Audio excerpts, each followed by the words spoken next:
De Facebook à Twitter, en passant par Instagram, LinkedIn et j'en passe, les réseaux sociaux deviennent pour les gouvernants, les institutions, une plateforme indéniable pour la vulgarisation de leurs actions et projets. Notre curiosité porte aujourd'hui sur les ministères au Gabon les plus connectés. Avec moi, notre geek maison, Yvely Arvel. Bonsoir Yvely. Bonsoir Daniela. Alors avant d'en venir aux ministères gabonais les plus connectés, est-ce qu'on est capable de dire à ce jour en fait combien il existe de réseaux sur la toile? Bien sûr, ils sont une centaine de réseaux sociaux les plus connus, sinon les plus incontournables.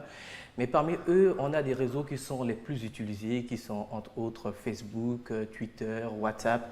Et aujourd'hui aussi, on peut considérer YouTube comme étant un réseau social, parce que le réseau social, il faut le dire, c'est un endroit où il y a de l'interactivité, où on peut commenter et échanger des images, des vidéos et tout le reste. C'est plus facile d'accès, c'est pour ça que c'est ce qu'on utilise le plus, parce que sur 100, en gros, il y en a à peu près 5.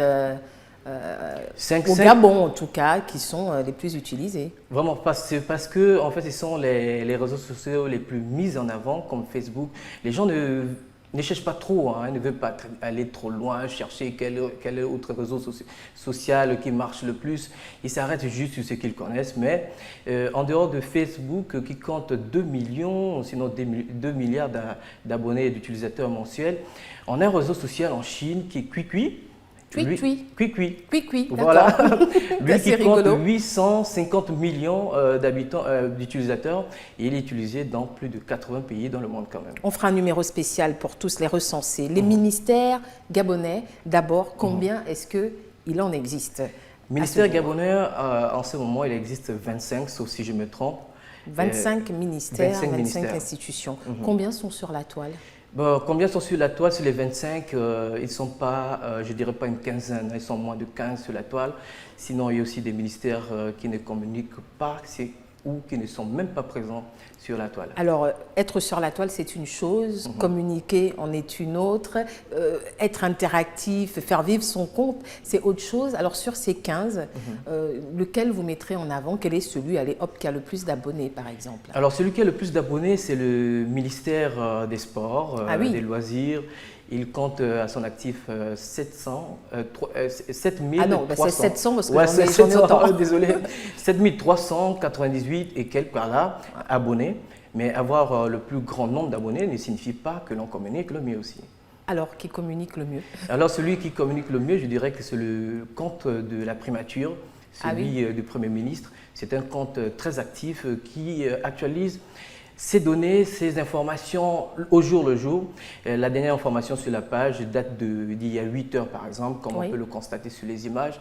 C'est une séance de travail que le Premier ministre a eue avec des experts, je crois de l'ONU et tous ces gens. Et donc en fait c'est l'interaction qui compte le plus, c'est les mouvements, le contenu qu'on améliore chaque jour ou qu'on alimente chaque jour, je devrais plutôt dire, qui fait qu'un compte est considéré comme étant plus vivant. Ce n'est pas le nombre d'abonnés. Pas le nombre d'abonnés en fait. On n'a jamais blâmé quelqu'un ou on ne blâmera jamais un réseau social sur une page parce qu'elle publie tout le temps. Ce qui fait en sorte que le compte de la primature soit le plus actif, le plus animé ou celui qui actualise plus l'information, c'est parce qu'il a une constante. Chaque jour, il publie, chaque jour, il rend compte de tout ce que le Premier ministre a comme activité ou invité. Alors, et puis, il y a aussi cette manière de communiquer. Ça veut dire qu'ils ont compris les codes, ils ont compris comment partager une information pour la rendre plus accessible, pour la rendre plus compréhensible. Ça veut dire parce que effectivement, on a l'habitude de voir en ce qui concerne les publications des institutions, c'est une reprise des différents discours, des différents communiqués. Ça veut dire que cette méthode ne marche pas. Ça veut dire que non, cette méthode ne marche pas parce que en fait, ce que les utilisateurs recherchent, c'est l'information en bref. On n'a pas trop le temps d'aller lire un discours de 3 ou 4 pages parce que c'est un compte rendu d'un ministre qui était dans tel ou tel endroit. Et les gens, ils aiment, ils recherchent ce qui est lit, ce qui est facilement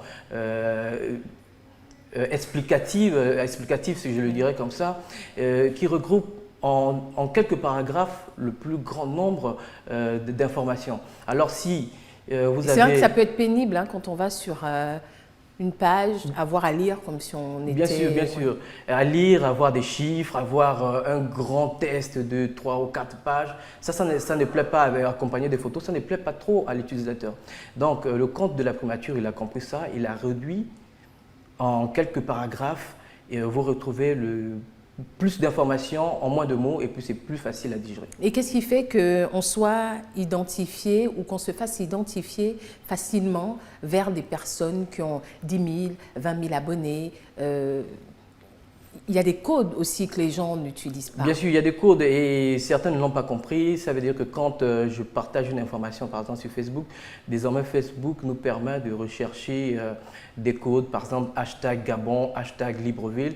Alors quand vous partagez une information, il sera toujours mieux de mettre un identifiant, donc un hashtag Libreville, si bien que quand je vais dans la barre de recherche de Facebook, je tape Libreville, j'ai toutes les publications qui apparaissent avec le mot-clé Libreville.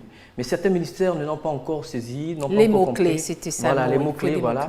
Ils n'ont pas encore compris qu'il fallait ces mots-clés pour facilement, pour que lorsqu'on fait une recherche, sa publication soit facilement retrouvée par l'utilisateur. Alors, pour ce qui est de l'animation des comptes, est-ce que vous pensez que c'est juste un manque de savoir-faire ou de la négligence ou de la paresse ou il y a d'autres paramètres qui rentrent en compte? Parce qu'on parle quand même là d'institutions, les ministères.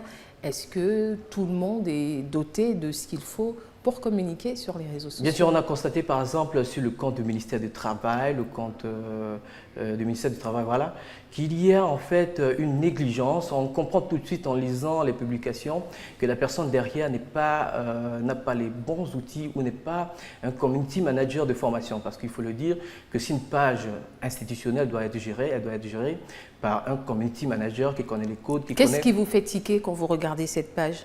Ce qui me fait tiquer, c'est l'abondance en fait. C'est ce que nous avons en image, le ministère du Travail. C'est ce que nous avons à l'image. Oui, Madame la ministre est coupée. Bien sûr, Madame la ministre est coupée. Là, par exemple, quand je vais sur cette page, ce qui m'intrigue tout de suite, c'est le fait qu'elle soit coupée. Je ne vois pas le texte qui est écrit. Et l'utilisateur n'a pas le temps d'aller cliquer et voir l'image. Lui, quand il va sur une page, il va tout de suite avoir l'information regroupée. Et ça, c'est ce qu'on voit quand on va sur le compte, la page officielle du ministère du Travail gabonais. Donc voilà. Le mot de la ministre n'est pas lisible, elle encore moins. Encore moins, voilà. Donc grosse faute, effectivement. Bien sûr, bien sûr. Bien sûr, à corriger. Et là, tout de suite, on comprend que le community manager n'est pas quelqu'un d'expérimenté, sinon c'est quelqu'un qui ne connaît pas les codes de la communication en tant que community manager. Ou alors, il y a de la négligence et c'est ce qui fait fuir. Hein, bien sûr, c'est ce qui fait fuir. Besoin de… D'accord. Alors, vous aviez promis aussi, je ne sais pas si ce sera pour aujourd'hui, nous faire donc la liste des personnalités les plus connectées, notamment des présidents. Bien sûr, ce sera pour un numéro prochain, je le promets, on fera la liste des présidents africains les plus connectés. Voilà, ceux qui sont les plus actifs aussi, hein, parce qu'il ne suffit pas d'être connecté, mais qui est actif, qui a un compte Twitter, qui a une page Facebook. Alors, ce sera pour un prochain numéro. Yves Harvel, merci. On se retrouve donc demain sur un autre numéro. Et à vous, mesdames et messieurs, il faut vous y mettre avec tous les codes et tout ce qu'il faut pour être vu, visible. Cette communication est presque aussi efficace aujourd'hui qu'une carte de visite. Elle est incontournable. À bientôt. Entre-temps, restez sur Gabon 24. L'actualité se poursuit.